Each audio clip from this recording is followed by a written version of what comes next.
கொளுத்துனாண்ணா ஒரு இடத்துல. ஆமாம். ஹாய் ஃப்ரெண்ட்ஸ், அனைவருக்கும் என் இனிய மாலை வணக்கம். நாங்கள் என்ன வேலை பார்த்துக்கிட்டு இருக்கோன்னா, கொல்லை சைடில் இருந்த குப்பையெல்லாம் கொளுத்தலாம் அப்படின்ட்டு. பொங்கல் வேறு நெருக்கத்தில் இருக்கா, அந்த நேரத்துக்கு வீடை சுத்தம் பண்ணுறதுக்கே நம்மளுக்கு ஒரு பாடு ஆகிடும். ஏன்னா சுத்தம் பண்ணி எல்லாத்தையும் கொல்லையில் தான் காய போடுற மாதிரி இருக்கும். இப்போலேருந்தே கொஞ்சம் கொஞ்சமாக க்ளீன் பண்ணிட்டு வரலாம் அப்படின்னு நினச்சி ஒரு குடும்ப பொறுப்பை ஏற்றுக்கிட்டு நான் இந்த குப்பை கொளுத்துற வேலையை பார்த்துக்கிட்டு இருக்கேன். குளிச்சுட்டு எவ்வளோது குப்பை கொளுத்த வருவாளா, நான் வருவேன். அப்புறம் எல்லோரும் எப்படி இருக்கீங்க, நல்லா இருக்கீங்களா? நான் ஏதோ கிடக்குறேன். இதற்கு ஏதோ ஒன்று இருக்குது, இன்னொன்று அங்கே ஒன்று இருக்குது. 10 நாள் வேறு லீவ் வேறு விட்ருக்காங்களா. 11 சாரி, ஒரு நாளை டிலே பண்ணி சொல்லிட்டேன். 11 நாள் லீவ் விட்ருக்காங்களா. பாடாப்பட்டு பம்பரமா சுருட்டி பாயா விரித்து எடுத்துருங்க. அதனால் இப்போ வந்து இந்த வேலை தான் போயிட்டுருக்கு. அப்புறம் வந்து முக்கியமான விஷயம், நிறைய பேர் வந்து நான் பலவிதமான கேள்விகள் கேட்குறீங்க. அதுக்கு வந்து நான் ஒருத்தவங்களுக்கு கமெண்ட் பண்ணுறதுக்குள்ளே அதே கொஷினை ஒரு 10 பேர் கேட்குறதுனால ஒருத்தவங்களுக்கும் சொல்ல முடியல. சில பேர் பார்க்கவும் மாட்டீங்களா. மீன் குட்டை என்ன ஆயிற்று அப்படின்னு கேட்குறீங்க. மீன் குட்டை இதா வருங்க, அப்படியே இருக்குது. அதில் என்ன ஒரு பிரச்சனைனா, இருங்க நான் வந்து கிட்டக்கு போய்கிட்டு சொல்கிறேன். நல்லா சொல்லுப்பா. உடச்சிக்கிட்டு காப்பாத. ஐயோ, ஒரு கதைனா என் மோவன் வந்து டைரக்டர் ஆக போகிறான். ஒரு கதைனா அதை 8 கட்டு 8 10,000. அதாவது மீன் குட்டை வந்து இங்கே இருக்குது. அது எப்படி இருக்குன்னா, அதா இருக்குது பாருங்க. அதோ வயல் இருக்கா, இதோ குட்டை இருக்கா, அப்படியே ரெண்டுமே வந்து அங்கே பாருங்க, அப்படியே ரெண்டுமே வந்து சரிக்கு சமமாக நிற்கிது. குட்டை வந்து பாதி துந்துட்டு, இந்த மண் அந்த கரை ஓரத்தில் இருந்த மண் எல்லாம் கரைச்சி உழுந்து உள்ளே உழுந்துருக்கு. இல்லை மீன் இருக்கா இல்லைக்கியா அப்படின்னு கேட்டால், நான் பார்த்தே 4 நாள் ஆகுது. ஒரு 2-3 தலையை தூக்கி இருந்தது. அப்போ தான் பார்த்துருக்கேன். மொத்தமாக மேய்ஞ்சி பார்த்து நான் ஒரு 10 நாளுக்கு மேலே ஆகுது. ஏன்னா நாங்கள் ஆஸ்பத்திரி இங்கே அதிகமாக கடந்தோமா, அப்போயே வந்து கொக்கு மடையான் இதெல்லாம் வந்து உட்காந்துருந்துச்சு. நாங்கள் இந்த மூலையில் இருக்கிறதுனால வந்து அவ்வளோ பார்க்க முடியல. அது மட்டும் இல்லாமல் அது உங்கள்கிட்ட நான் சொல்லாமலேயே ஒரு விஷயத்தை நான் மறைச்சி வச்சுருக்கேன். அது சொல்லவும் முடியல. நம்ம வாங்கினது மொத்தம் 4 கேரி பேக்கு. ஒரு கேரி பேக்குக்கு ஒரு 150 குட்டி இருந்துச்சாங்க. 150 100க்கு மேலே தான் இருந்துச்சு. 150 குட்டி இருக்கும். அதில் 2 பாக்கெட்டை தான் நாங்கள் இதில் கொட்டினோம். பாக்கி மீனெல்லாம் வந்து வேறு இடத்துல வளர்த்து கொண்டிருக்கிறோம். அது பொது தளத்தில் வந்து சொல்லக்கூடாது, ஏன்னா பாதுகாப்பு இல்லாமல் போயிடும். அதனால் அதை பற்றி நாங்கள் சொல்லலை. இதை வந்து நாங்கள் பொங்கல் அப்போ வந்து இறங்கி குட்டையை வந்து பிடிச்சி மாட்டு பொங்கலுக்கு சமைப்போம் இல்லையா, அப்போ வந்து அது எவ்வளோ பெருசு வளர்ந்துருக்கோ, மாட்டு பொங்கலுக்கு சமைப்போம் இல்லையா, அப்போ வந்து பிடிப்போம். அங்கேயும் நம்ம வளர்க்குறோம் இல்லையா, அந்த இடத்துல ஆள் போட்டு தான் பார்த்துக்கிட்டு இருக்காங்க. அங்கேயும் போய் பிடிச்சி அங்கே பல்காக அங்கே கிடைக்கும். இங்கே கிடைக்கிறத விட அங்கே தான் கிடைக்கும். அதனால் மீன் குட்டை இருக்குது, இல்லைன்னு சொல்ல, குட்டை இருக்குது. அதில் இந்த அடைப்பு அடைச்சதெல்லாம் வந்து மழை பெஞ்சதில் அப்படியே போயிட்டீங்க. மேக்ஸிமம் யாருமே நாங்கள் வர்றதே கிடையாது. அப்புறம் நட்டு வச்ச கண்ணுலாம் மட்டும் நல்லா இந்த கிழங்கு அதெல்லாம் மட்டும் வச்ச வரைக்கும் எல்லாம் துளுத்து நிற்கிது. மகாக்கனி ஷார்ட்ஸில் பார்த்தீங்களா, இந்த பாருங்க.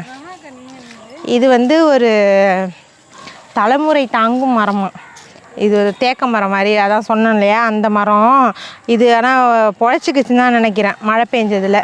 ஆனால் தண்ணி இங்கே நின்று இருந்ததுன்னா காலியாக இருக்கும். ஃபுல்லாக மட்டத்தோட மட்டமாக நின்றுது, எல்லாம் வடிஞ்சிட்டு. அப்புறம் தென்னங்கன்று எல்லாம் இருக்குது. அதுக்கப்புறம் கடை என்னாச்சு சிஸ்டர்னு கேட்குறீங்க. கடையும் அப்படியே பாழா போய் தான் கிடக்கு. என்னத்தை நான் சொல்கிறது.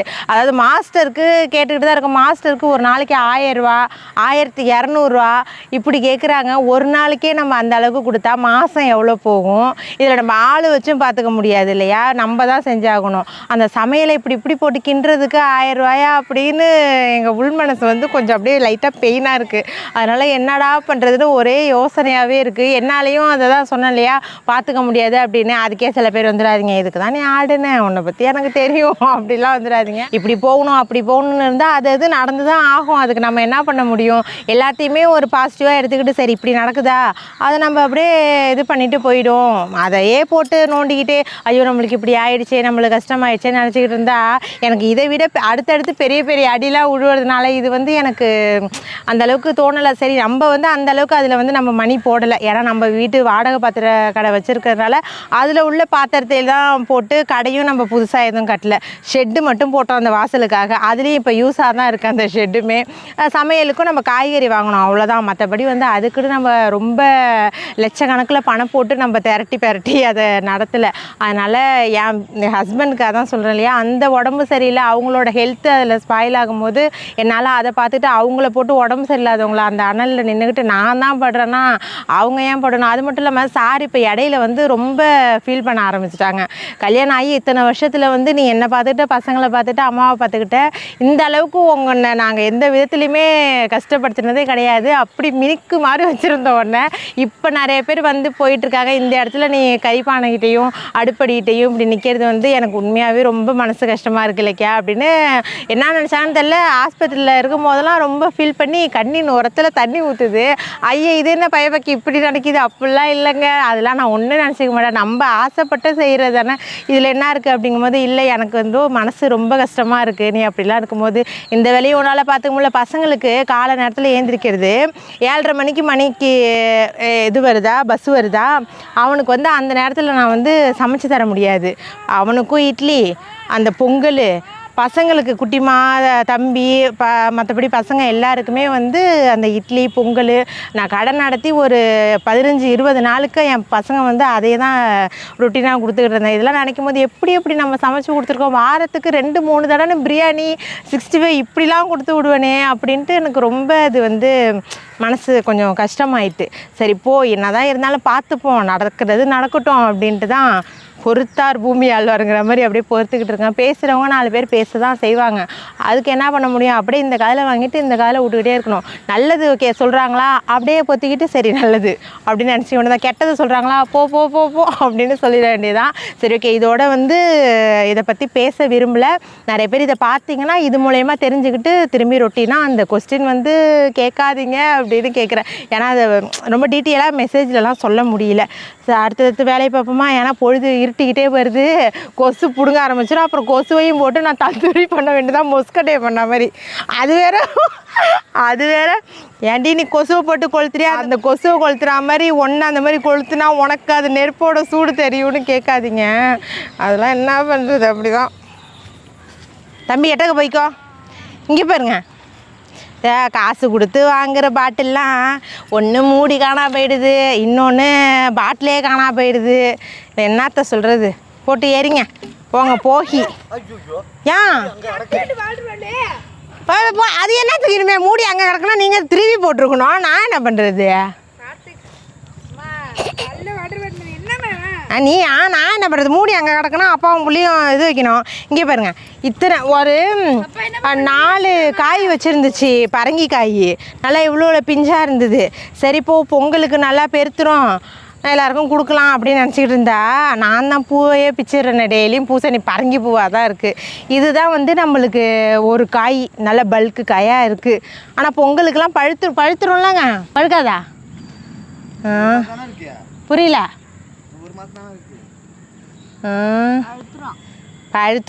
பழுக்குதோ பழுக்கலையோ இதுதான் நம்ம வீட்டுக்கு பரங்கிக்காய். ஏன்னா பரங்கிக்காய் தான் பொங்கலுக்கு மெயின். அந்த நேரத்தில் இத்தினோண்டு காயெல்லாமே 50 ரூபா 60 ரூபான்னு சொல்லுவாங்க, அந்த மாதிரி போயிட்டுருக்கு. அதுக்கப்புறம் பிஞ்சு இருந்துச்சு, நானும் பறித்து அடைகிட சுல்லான்னு பார்த்தேன். ஆனால் 2 பிஞ்சு வந்து காலையிலே பழுத்துட்டு, அதான் மயிலெலாம் வருதுன்னு சொன்னேன் இல்லையா, அது கொத்தி மயிலோ எலியோ ஏதோ ஒன்று அப்படியே சுரண்டி வச்சதுனால அது அப்படியே வீணாக போயிட்டு. மற்றபடி இருக்குது. இனிமேல் இந்த பக்கத்தில் பூவெல்லாம் பறிக்கக்கூடாது, அங்கேயே பறித்து முடிச்சிடலாம். மா சப்பலை போட்டு வாம்மா.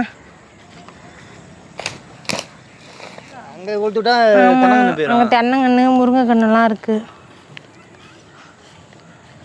பவி மலைக்கு போயிடுவீங்களா? எப்போ போகிறீங்க? எப்போ போவீங்க? வேனில் போகிறீங்களா? எத்தனை மணிக்கு கிளம்புறீங்க? வேன் எங்கே இருக்கு? இந்த சாமி சின்ன சாமி வந்து கன்னி சாமி, அதாவது அண்ணியோட கடைக்குட்டி பையன் இவர் கன்னிசாமியாக இருக்கிறாரு. போஸ்ட் கொடுக்குற நாளைக்கு மலைக்கு எல்லாரும் கிளம்புறாங்க, அதனால் சொல்கிறதுக்கு வந்துருக்காரு. நாங்கள் மலைக்கு போகிறத நீங்களாம் நாளைக்கு ஜட்டியோட தான் வருவார். அவர் அதுவும் இல்லாமல் இருப்பார். அவர் ஒரு ஃப்ரீ மேன். இல்லை, நீ ஜட்டியோட தான் வருவேன். ஆஹா, நீ ஜட்டியோட தான் வருவேன். எல்லாம் பார்த்துக்கோங்க. போய் விளக்கு மாதிரி எடுத்துருவா போ. சரி, பவி வந்து இது திருக்குறள் சொல்லுவான். தம்பி வந்து எல்கேஜி படிக்கிறாப்புல, யூகேஜி படிக்கிறாப்புல. பவி, நீ திருக்குறள் சொல்லுவில, திருக்குறள் சொல்லு. எல்லா செல்வத்தையும் விட சிறந்த செல்வமாக எப்பொருள் எல்லா செல்வத்தை விட சிறந்த செல்வம் ஆகுமா? பொருள் ஒன்றை கேட்கல, திருக்குறள் சொல்லு. எல்லா இலக்கும் விளக்கல்ல சாந்திரம் இருக்கு, கொய்யா விளக்கு இல்லை. கொய்யா விளக்கா? டே பொய்யா விளக்கு. இங்கே வாடா, இரு நீ சொல்லு. ஐயோ, புகையில் நிற்க வச்சுட்டான். சொல்லு, இங்கே வா, இங்கே சொல்லு. எப்பொருள் யார் யார் பாய் கேட்கிற அப்பொருள் மெய்ப்பொருள் காண்பது அறிவு. நான் புள்ள வந்து ஒரு 10 திருக்குறளுக்கு அதுக்கு பொருளும் சொல்லிடுவாரு.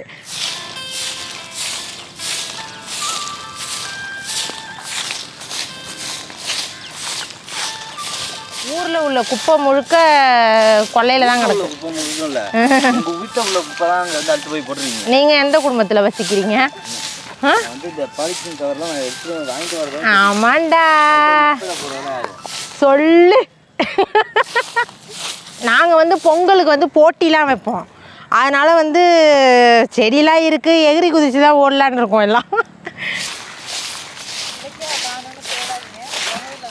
புகை மண்டலத்தில் தான் இருக்கிறேன்.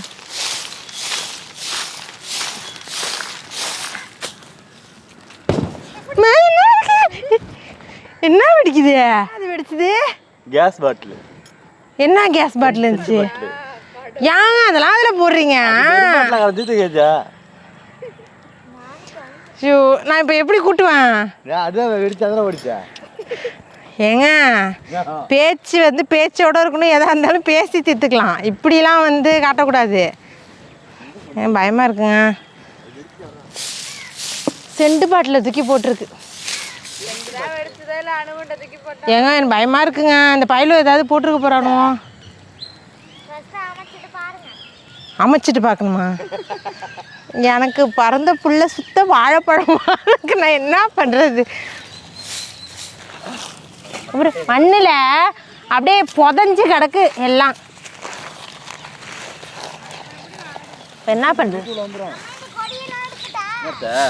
இழுத்து விடுங்க, பயமாக இருக்கு எனக்கு அங்கே போவேன். நான் இவ்வளோ பக்கத்தில் நான் நிற்கிறேன், அது பிரச்சனை இல்லை. நீ அம்மா தூரத்தில் நிற்கிற, நீ உனக்கு பிரச்சனை. இப்போ என் பக்கம் தானே வெடிச்சது அது.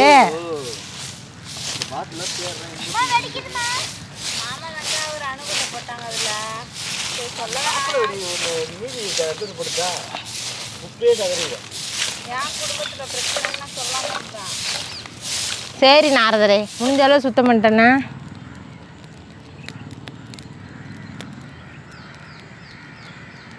ஓகே. ஆமாம். சரி சரி. இல்லை, நான் ஒரு 2 நாளைக்கு முன்னாடியே ஓரளவுக்கு வந்து இங்கே குப்பையை சேர்த்துட்டோம். இன்றைக்கி வந்து கொளுத்தி விட்றோம். இன்றைக்கி வந்து முக்கியமான ஒரு வேலை என்னன்னா, மணிக்கு லீவ் விட்டு ஒரு 10 நாள் ஆயிடுச்சு.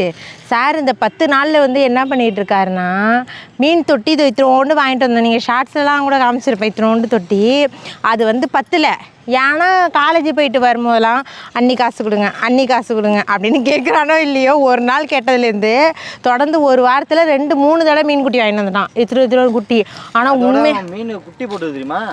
அதோட இன்னொன்று உண்மையாக சொல்லணும்னா, அந்த ஒரு சாண்டில் இல்லை, அது ஒரு ஒயிட்டும் பிளாக்கும் கலந்தா மாதிரி ஒரு மீன் குட்டி வச்சுருந்தான். அது வந்து நாங்கள் கோல்டு ஃபிஷ் கூட போட்டிருந்தோம். நாங்கள் யதார்த்தமாக ஹாலில் எல்லாம் உட்காந்துருக்கும் போது புழுக்குன்னு ஒன்று அப்படி கருப்பாக வந்துச்சு. நாங்கள் எப்போதும் போல் அது மோஷன் தான் போகுது போல இருக்குது அப்படின்னு நினச்சிக்கிட்டு இருந்தா, இப்படி நின்றுச்சு. ஐயோ குட்டி போடுறது குடும்பமே கும்பிட்டா உட்காந்து அதை பார்த்துக்கிட்டு இருக்கோம். கோல்டு ஃபிஷ் வந்து லவக்குன்னு முழுங்கிட்டு. எனக்கு கோல்டு ஃபிஷ் மீனை திங்கணும் அப்போ தான் நான் தெரிஞ்சுக்கிட்டேன். உடனே உட்காந்து அழுவ ஆரம்பிச்சிட்டான். மீன் குட்டி போடுச்சுன்னே அதை தின்னுடுச்சுன்னு. இவங்களாம் அப்போ இல்லை, நானும் அவனை மட்டும்தான் பார்த்தோம். யாருமே நம்பவே இல்லை. உட்காந்துட்டு சேரை போட்டுக்கிட்டு மீன் குட்டி போடுன்ட்டு தனியாக எடுத்து அந்த மீனை மட்டும் போட்டோன்னே 1 2 3ன்னு 21 குட்டி போட்டுச்சு. இதை குத்துக்குண்டா 21 குட்டி போட்டுச்சு. அதில் ஒன்று பிறக்கும் போதே 21வது குட்டி பிறக்கும் போதே குறப்பிரசவத்தில் பிறந்ததால் அது வந்து அப்பயே மாண்டமாயிட்டு. அது அப்பயே வந்து மர்கையாயிட்டு. அதுக்கப்புறம் இருந்ததெல்லாம் வந்து ஒரு 20 குட்டி போல் இருந்துச்சு. அப்புறம் அப்படி இப்படியும் போய் இப்போ ஒரு 10 குட்டியோ 12 எத்தனைமா இருக்குது 15 ஏதோ இருக்குது. அவனோட மீன் வளர்ப்பு துறையின் சாதனைக்காக அவங்களோட அண்ணன் என்ன பண்ணிட்டாங்க, இவ்வளோ பெருசுக்கு ஒரு மீன் தொட்டி, நம்ம வீட்டுக்கு கிளாஸ்லாம் செஞ்சாங்களா, அவங்கள்ட்ட சொல்லி மீன் தொட்டி ஒன்று செய்ய சொன்னாங்க. அதுக்கு இன்னும் கீழே பழவெல்லாம் அடித்து ஸ்டாண்டெல்லாம் வைக்கணும். டப்பா அது தொட்டி தான் இப்படி நீட்டாக தானே இருக்கணும். அவங்க என்ன பண்ணிட்டாங்க, இப்படி டப்பா மாதிரி இப்படி பாக்ஸாக இப்படி அடித்து கொடுத்துருக்காங்க. அதில் எப்படி ஒரு 4 கூட தண்ணி பிடிக்கும்னு நினைக்கிறேன். அதை வச்சதுலேருந்து காலையிலேருந்து புல்லை க்ளீன் பண்ண சீராக 2 நாள் வரைக்கும் புல்லை கண்ணில் தூக்கங்கிறதே கிடையாது. 12 மணி வரைக்கும் அதை தேய்ச்ச மணிக்கே உட்காந்துருக்கான். சரி, இன்றைக்கி வந்து அவர் கூழாங்கல்லாம் வாங்கணுன்னே, ஏற்கனவே குட்டி தொட்டில் தானே போட்டிருந்தோம் அப்படின்னு கூழாங்கல்லாம் வாங்கணுன்ட்டு சீர்காழி போயிட்டு இப்போ தான் வந்திருக்காரு. அதுக்கப்புறம் அவன் என்னென்ன என்னமோ கழுவி வச்சுருக்கான். பிள்ளையே சிவில் இன்ஜினியர் படிக்க வைக்கிறோம். ஆனால் அவனோட தொழில் முழுக்க வந்து இந்த மீன் வளர்ப்பு துறையில் தான் இருக்குது. என்ன பண்ணுறான்னு தெரியல. அழுதுருவான். இன்னும் கொஞ்சம் இருந்தால் போய் நாங்களும் கொஞ்சம் ஹெல்ப் பண்ணி அவனுக்கு அதை டெக்கரேட் பண்ணுறோம். ஆமா, விளக்கமாறு அண்ணன் கூட எல்லாம் எடுத்துகிட்டு வா. டெய்லி திறந்து போடாமல் என்ன செய்வாங்க ஏங்க சொல்லுங்க தர்சிக்காமா.